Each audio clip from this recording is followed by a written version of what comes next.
Assalamualaikum warahmatullahi wabarakatuh. Perkenalkan, nama saya Ma'ruf dengan NIM 0518146681. Pada video ini saya akan menjelaskan program aplikasi restoran sederhana yang saya buat menggunakan bahasa Java sesuai ketentuan tugas praktikum 2. Aplikasi ini terdiri dari 3 file utama: menu Java, pelanggan F, dan pemilik F. Sekarang saya akan mulai menjelaskan dari file yang paling dasar, yaitu menu. Ini adalah menu file. Di sini terdapat kelas menu yang akan digunakan sebagai representasi dari satu item makanan atau minuman di restoran. Di bagian ini terdapat 3 atribut: nama, harga, dan kategori.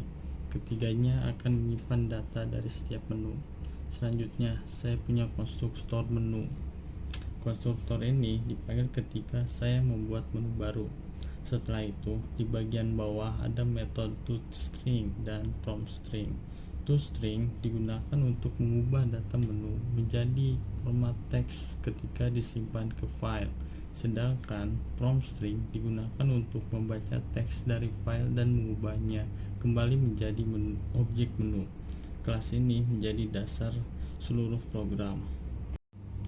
Berikutnya, saya masuk ke program pelanggan yang bernama pelanggan F. Di bagian atas, saya mendeklarasikan sebuah variabel bernama daftar menu.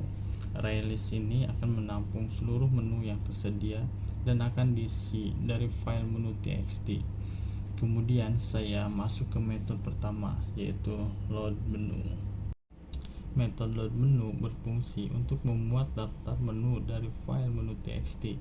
Pertama, saya cek apakah file ada. Jika tidak ada, saya membuat file baru dan memasukkan menu default seperti nasi goreng, mie goreng, ayam bakar, dan seterusnya. Setelah itu, saya membaca file menggunakan buffer reader. Lalu setiap baris saya ubah menjadi objek menu menggunakan fromString. Hasilnya saya simpan ke daftar menu. Di bawahnya, saya punya metode tampilkan menu. Metode ini digunakan untuk menampilkan seluruh menu restoran di layar. Menu dikelompokkan menjadi makanan dan minuman menggunakan pengecekan kategori. Sekarang saya masuk ke bagian utama dari program pelanggan.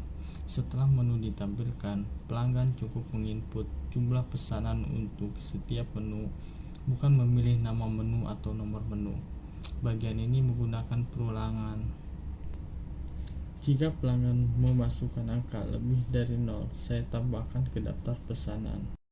Setelah semua jumlah dimasukkan, saya memanggil metode stackStruct yang isinya ada beberapa langkah penting: menghitung total harga per item, menghitung subtotal, mengecek apakah ada minuman untuk promo beli 1 gratis 1, menghitung pajak 10%, biaya layanan 20.000, diskon 10% bila subtotal lebih dari 100.000, promo minuman bila subtotal lebih dari 50.000, menghitung total akhir.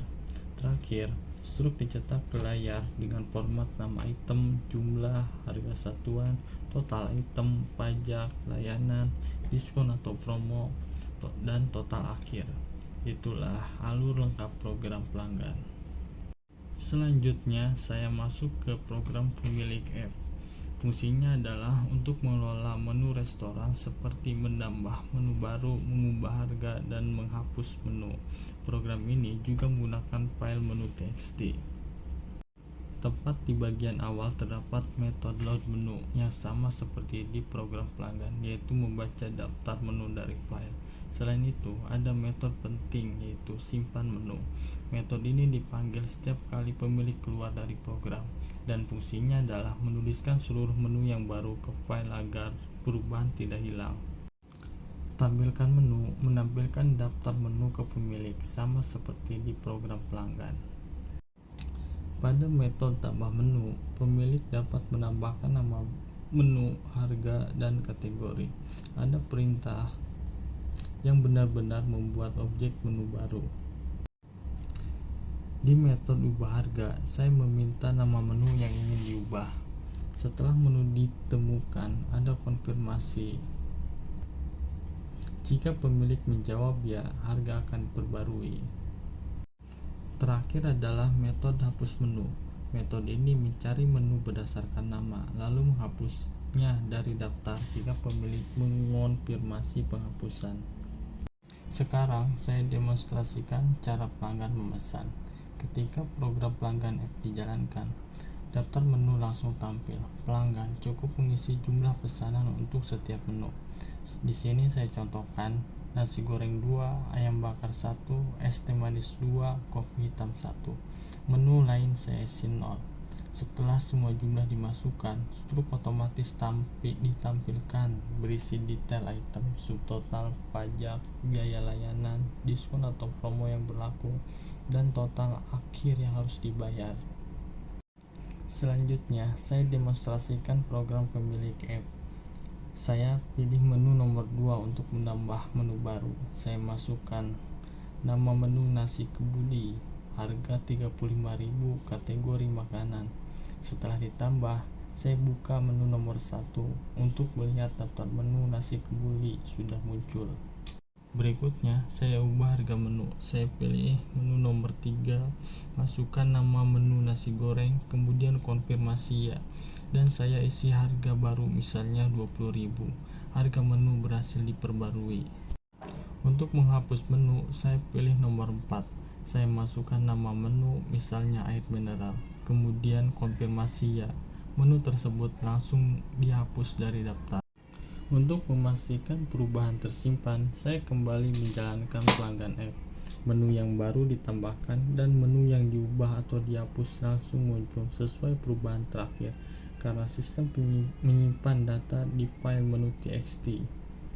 Demikian demonstrasi singkat program pelanggan dan pemilik pada aplikasi restoran ini. Terima kasih.